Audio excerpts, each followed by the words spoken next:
So, karon mga kabusing, today is Monday, and then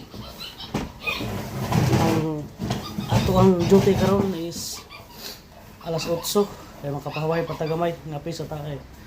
Murag wag ila may duty basta Monday, no?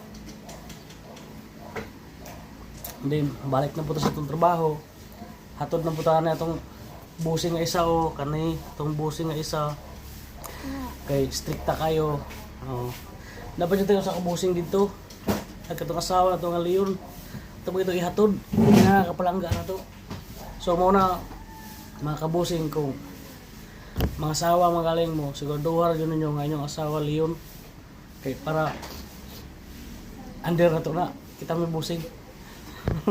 So salamat kayo sa inyong paglantaw. Then update lang ko ninyo kaya ito ang motor karon moabot to today, makita na to karon, i-update mo ato tomorrow. Bye bye.